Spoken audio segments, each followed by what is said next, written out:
Hello friends, कैसे हैं सभी लोग।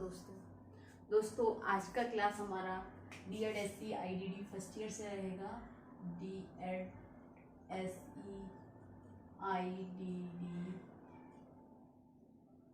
फर्स्ट ईयर कोर्स 2 पर बात करेंगे। कोर्स 2 पे हमारा यूनिट रहेगा यूनिट 3.4। कोर्स 2 का यूनिट 3.4 करेंगे। टॉपिक है हमारा सेंसरी प्रोसेसिंग इन ऑटिज्म, यानी कि स्वर्णता में संवेदी प्रसंस्करण भी कह सकते हैं हम। इंटीग्रेशन, प्रोसेसिंग की जगह इंटीग्रेशन भी कह सकते हैं, एकीकरण भी कह सकते हैं। यानी कि स्वर्णता में संवेदी प्रसंस्करण या प्रोसेसिंग क्या है या क्यों है, इसमें क्या क्या समस्याएं हैं या इसका कारण क्या है, या हम कह सकते हैं ऑटिज्म में प्रसंस्करण या प्रोसेसिंग या इंटीग्रेशन का क्या रोल है। ठीक है, प्रश्न आपको इस तरीके से आएगा परीक्षा में आपकी, आत्म केंद्रित बच्चे या हम कह सकते हैं स्वर्णता वाले बच्चों में संवेदीय समस्याएं कौन कौन सी होती हैं, या संबंधी समस्याओं की क्या भूमिका होती है, या संवेदीय इंद्रियों से संबंधित क्या कार्य होते हैं, या इनमें कौन कौन सी संवेदनाएं या हम कह सकते हैं इंद्रियां पाई जाती हैं, या इनमें किन प्रकार की हमें कठिनाइयां देखने मिलती हैं संवेदी संबंधित। ठीक है, तो दोस्तों 5 नंबर के लिए आपका ये क्वेश्चन बहुत ही ज्यादा मोस्ट इंपोर्टेंट रहेगा। ठीक है, सेंसरी का मतलब आप सभी समझते हैं दोस्तों। सेंसरी क्या है? संवेदना है, संवेदी है, या हम कह सकते हैं हमारी इंद्रियों जो कार्य करती हैं। ठीक है, उन सब की प्रक्रिया या कार्यरत जो कार्य करती हैं और जिससे हमें जानकारी या ज्ञान प्राप्त करते होता है, किसके माध्यम से होता है? इंद्रियों के माध्यम से होता है। आंखों से हम देखते हैं, कानों से सुनते हैं, तो क्या हो रहा है, कहीं ना कहीं हमारी सेंसरी हमें कोई ना कोई नॉलेज दे रही है। ठीक है, तो दोस्तों देखिए सेंसरी में इन्होंने स्वर्णता के बारे में पूछा है स्पेशली कि स्वर्णता में संवेदना क्या है, या स्वर्णता में संवेदी समस्या है, या संवेदी का क्या कार्य है। देखिए, अगर आप ऑटिज्म वाले बच्चों को समझना चाहते हैं, आप ऑटिस्टिक बच्चों के बारे में जानना चाहते हैं, तो सबसे पहले उनकी सेंसरी नीड को पहचानना बहुत जरूरी है। उनकी संवेदी आवश्यकता क्या है, उनकी सेंसरी नीड क्या है, उसके अकॉर्डिंग ही हम उनका बिहेवियर मैनेजमेंट कर पाएंगे। क्योंकि संवेदी संबंधित कुछ समस्याएं ऐसी पाई जाती हैं ऑटिज्म बच्चों में ज्यादा देखने को मिलती है हमें। ठीक है, इसकी हम आगे बात करेंगे। पहले थोड़ा समझ लेते हैं संवेदी प्रसंस्करण के बारे में। संवेदी प्रसंस्करण एक एकीकरण के माध्यम से हमें विभिन्न प्रकार की जानकारी प्राप्त होती है। यानी कि संवेदी प्रोसेसिंग या इंटीग्रेशन कह रहे हैं, सेंसरी इंटीग्रेशन या सेंसरी प्रोसेसिंग के माध्यम से हमें क्या है, विभिन्न प्रकार की जानकारी प्राप्त होती है। जैसे कि अभी मैंने आपको बताया, देखकर हम क्या किसी चीज को पहचान रहे हैं, आइडेंटिफाई कर पा रहे हैं, सुनकर हम बहुत ज्यादा अपनी जानकारी प्राप्त कर रहे हैं, आवाजें सुन रहे हैं। ठीक है, और प्रतिक्रिया कर रहे हैं। ठीक, सूंघकर हम स्मेल पता कर पा रहे हैं, टच करके हम किसी वस्तु का उसमें टेक्सचर देख पा रहे हैं। ठीक है, स्पर्श से हमें जानकारी मिल रही है। उसके अलावा भी बता रहे हैं, देखिए हमारा जो शरीर है निम्नलिखित संवेदनाओं को ग्रहण करता है। कौन कौन सी? दृष्टि हो गया आपका, श्रवण हो गया, गंध हो गया, स्वाद हो गया, स्पर्श हो गया, आंदोलन हो गया और सरल स्थिति।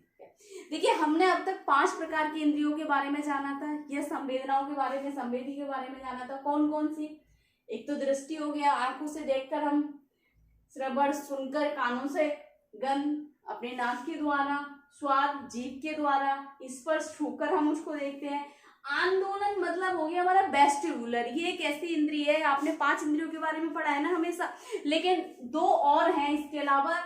एक तो आपका वेस्टिबुलर हो गया जिसे आंदोलन या संतुलन कहा जाता है, एक हो गया प्रीप्रियोसेप्टिव यानी कि आपका शरीर स्थिति। ठीक है, 2 प्रकार की और हैं। जब सभी सेंस एक साथ मिलकर काम करते हैं तो उसे संवेदी एकीकरण कहा जाता है। यानी कि जब हमारे शरीर के ये जो 5 मैंने आपको बताई, ये 5 सेंस जो है अगर एक साथ कार्य कर रहे हैं तो उसे सेंसरी इंटीग्रेशन कहते हैं। जब हमारे बॉडी के सभी सेंस एक साथ कार्य करते हैं तो उसे सेंसरी इंटीग्रेशन कहते हैं, या प्रोसेसिंग करते हैं तो उसे सेंसरी इंटीग्रेशन कहते हैं। और जब कुछ सेंस काम नहीं करते, काम कम करते हैं या काम करना बंद कर देते हैं तो उसे सेंसरी डिफिशियंसी कहते हैं, या फिर इसमें कहते हैं संवेदी कमी आना। ठीक है, यह डिफिशियंसी।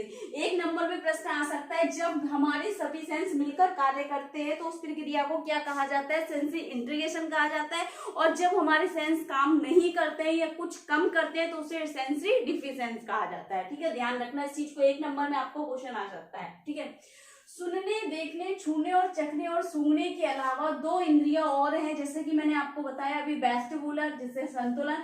वेस्टिबुलर देखिए दोस्तों, कहीं ना कहीं हमें नाम से ही एक स्पष्ट हो रहा है, जैसे कि कह रहे हैं वेस्टिबुलर यानी कि बैलेंस से संबंधित, संतुलन से संबंधित, आप कह रहे हैं ना आंदोलन, यानी कि हमारे बॉडी का बैलेंस करना। ठीक है, एक प्रकार की जो इंद्रिय है हमारे शरीर में, ये हमारी बॉडी को बैलेंस रखती है। ठीक है, दूसरा है प्रोप्रियोसेप्टिव यानी कि शरीर स्थिति। ठीक, कह रहे हैं वेस्टिबुलर सेंस लोगों को संतुलन में मदद करता है। वेस्टिबुलर सेंस जो है हमारा किसमें मदद करता है, लोगों को संतुलन में मदद करता है, यानी कि उनको बैलेंस करने में मदद करता है। प्रोप्रियोसेप्टिव जो है सेंस लोगों को यह जानने में मदद करता है कि उनका शरीर अन्य चीजों के संबंध में कहाँ है। जैसे कि हमें पता है कि हम छत पर है, हमें पता है, एक हमें सेंस रहता है अगर हम किसी मेज पर या कुर्सी पर चढ़ेंगे तो वो हमें कौन बताएगा कि हम अभी प्रॉपर जगह पर नहीं है, कुर्सी पर, मेज पर। तो इस चीज की नॉलेज हमें कौन दे रहा है, प्रोप्रियोसेप्टिव दे रहा है, यानी कि हमारी शरीर स्थिति के बारे में हमें बताता है कि हम कहाँ पर हैं। ठीक है, जैसे लोग या उनके पास की वस्तुएं कहाँ पर हैं। ठीक है, संवेदी एकीकरण एक न्यूरोलॉजिकल प्रक्रिया है जो इंद्रियों से प्राप्त जानकारी को व्यवस्थित और अर्थ देती है। यानी कि जो एक संवेदी एकीकरण जो है, कह रहे हैं न्यूरोलॉजिकल प्रक्रिया है जो इंद्रियों से प्राप्त जानकारी होती है हमें उसके बारे में बताती है, मैनेजमेंट कराती है और उसको बताती है कि वह कहाँ है। ठीक है, जिससे व्यक्ति को उचित प्रक्रिया देता है, यानी कि उसको पता है इंद्रियों के माध्यम से कोई जानकारी प्राप्त होती है और उसके बाद एक व्यक्ति सही प्रतिक्रिया दे पाता है। ठीक है, श्रेणीता वाले बच्चों को समझने के लिए उनके अंदर के संवेदी प्रसंस्करण को समझना आवश्यक है। यानी कि कह रहे हैं जो हमारे ऑटिस्टिक बच्चे हैं उनकी नीड्स, उनकी प्रॉब्लम्स जो है, उनकी एबिलिटी या डिसेबिलिटी जो है उनकी, उसको समझने के लिए क्या जरूरी है, उनके अंदर की जो सेंसरी प्रोसेसिंग है या सेंसरी नीड है उसको समझना बहुत ज्यादा जरूरी है। क्योंकि इन बच्चों के अंदर क्या है, इन बच्चों में क्या है, इन बच्चों में 2 तरह के सेंस पाए जाते हैं। कौन कौन से, एक तो आपका हाइपो हो गया, दूसरा हो गया हाइपर। हाइपो का मतलब दूर करना और हाइपर का मतलब ग्रहण करना, यानी कि 2 सेंस इसलिए कहा गया हाइपर। हाइपो में क्या होगा, जब बच्चे का कोई सेंसरी नीड है या सेंसरी उसकी कार्य कर रही है तो बहुत ज्यादा दूर हो रहा है उस चीज से, समझ रहे हैं। जब उसकी सेंसरी, मान लीजिए अभी मैं आपको एग्जांपल देती हूँ, जैसे कोई आवाज आ रही है बच्चे को, ठीक है, अगर वो हाइपो सेंसिटिव है, ठीक है ना, अगर कोई बच्चे की कंडीशन हाइपो सेंसिटिव है और वो क्या है बहुत तेज आवाज आ रही है तो सुनकर क्या होगा, उस चीज को अवॉइड करेगा, वो अपने कान बंद करेगा, उस आवाज से दूर भागेगा, चिल्लाएगा, चीखेगा, क्योंकि वो क्या उसकी नीड नहीं है। ठीक है, वो उस चीज को नहीं एब्जॉर्ब कर पा रहा है, तो कहीं ना कहीं हाइपो सेंसिटिव है इसलिए उसको दूर करेगा। अगर वो हाइपर सेंसिटिव होगा, अगर बच्चे की कंडीशन हाइपर सेंसिटिव है तो उसमें क्या करेगा, वो उस आवाज को ग्रहण करेगा और उसे सुनने की कोशिश करेगा और ज्यादा सुनेगा, उस आवाज के पास जाएगा, ठीक है, और ज्यादा लाउडली सुनेगा उसको, समझ रहे हैं। तो इस तरीके से उनकी 2 कंडीशन होती है, हाइपो सेंसिटिव कहते हैं और हाइपर सेंसिटिव। ठीक है, ये सेंस किसी बच्चे के ज्यादा काम करते हैं और किसी के कम, यानी कि बहुत ज्यादा किसी बच्चे के तो बहुत ज्यादा कार्य करते हैं और बहुत किसी बच्चे के बहुत कम कार्य करते हैं। इसी प्रक्रिया संवेदी प्रसंस्करण में असामान्यता के कारण, यानी कि इस प्रक्रिया के अंदर अगर कोई भी समस्या आती है, कोई भी असामान्यता है तो उस स्वर्णिता वाले बच्चे विभिन्न प्रकार के समस्यात्मक व्यवहार प्रदर्शित करते हैं। अब आपको ये समझ आ गया होगा इतना समझने के बाद कि ये बच्चे बहुत ज्यादा प्रॉब्लम बिहेवियर क्यों करते हैं, या हम कह सकते हैं बहुत ज्यादा बिहेवियर प्रॉब्लम करते हैं क्योंकि अलग प्रकार चीखना चिल्लाना क्यों है, क्योंकि उनके अंदर 2 प्रकार के सेंस है, हाइपो और हाइपर। ये कंडीशन, इनमें कोई प्रकार किसी प्रकार की एबनॉर्मलिटी आती है तो उसके कारण बच्चे क्या है, कहीं ना कहीं प्रॉब्लम बिहेवियर करते हैं वो। ठीक है, जैसे कि मैं आपको कुछ अभी एग्जांपल के बता देती हूँ, जैसे दृष्टि, विजुअल, जब विजुअली हमारा कोई सेंस कार्य कर रहा है, अगर कोई बच्चे में हाइपो होगा, अगर वो हाइपो होगा यानी कि दूर करेगा तो किसी रोशनी को देखकर भागेगा, अगर वो हाइपर होगा तो उसमें क्या करेगा, उस चीज को उसके पास आएगा। ठीक है, रंग देखकर भागना या पास आना, आंखें बंद करना या खोलना, ठीक है ना।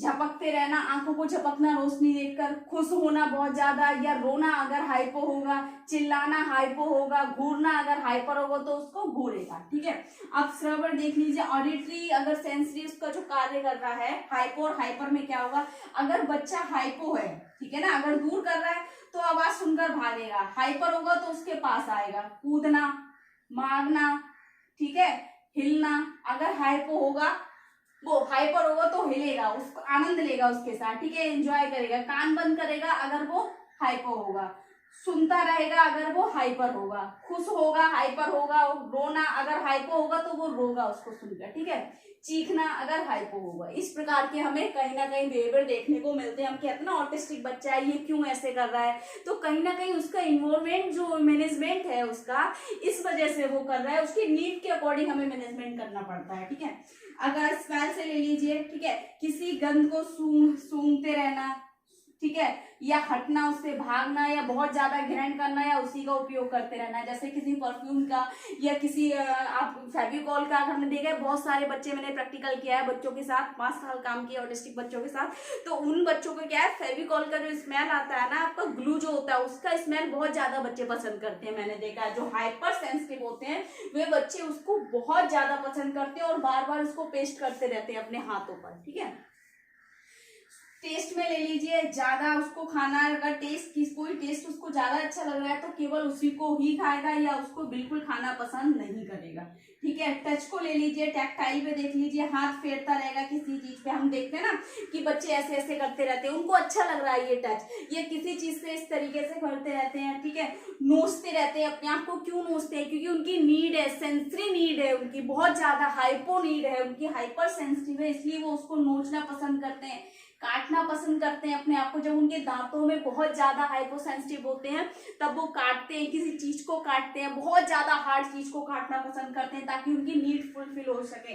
ठीक है, कुचलना पसंद करते हैं, किसी वस्तु को घिसना पसंद करते हैं, कभी कभी हमने बच्चों को देखा है बॉडी को दीवार से घिसते रहते हैं, उनको अच्छा लगता है। ठीक है, खोदना या कुरेदते रहना किसी ना किसी चीज को। ठीक है, संतुलन में वेस्टिबुलर की बात करें, जैसे कि हमने बच्चों को देखा है अपनी गर्दन कैसी रहेगी, उनकी साइड से रखेंगे, बैलेंस नहीं करेंगे, जैसे गिरने वाले होंगे। ठीक है, चलेंगे, कभी कभी हमने देखा है पैरों के पंजों के बल चलते हैं, एड़ी के बल चलते हैं, कभी हिल हिल के चलते हैं, कभी आगे पीछे होके चलते हैं, तो इस तरीके से क्या है वो बैलेंस नहीं कर पाते हैं। सेम शरीर स्थिति में भी क्या होगा, उस बच्चे को ये पता नहीं होगा कि हम कहाँ हैं, वो डरेगा, जैसे सीढ़ियों पे चढ़ने से डरना, कुर्सी पे चढ़ने से डरना, ऊंचाई पे जाने से डरना, इस तरीके से कहीं ना कहीं उनके अंदर हमें ये बिहेवियर देखने को मिलते हैं। तो ये था हमारा सेंसरी प्रोसेसिंग इन ऑटिज्म। ठीक है, स्वनिता वाले बच्चों में ऑटिज्म या स्वनिता वाले बच्चों में हमारी संवेदीय प्रसंस्करण या एकीकरण या उससे संबंधित समस्याएं। ठीक है, तो दोस्तों ये आपका 5 नंबर के लिए very very most important topic है। बाकी इसके अलावा अगर आपको कुछ समझ नहीं आ रहा है, कुछ डाउट लग रहा है, कुछ पूछना है तो कमेंट बॉक्स में जाके कमेंट करें, ज्यादा से ज्यादा वीडियो लाइक करें, चैनल को सब्सक्राइब करें, बेल आइकन को प्रेस करें ताकि नेक्स्ट आने वाली क्लास आप तक पहुंचती रहे। दोस्तों थैंक यू सो मच।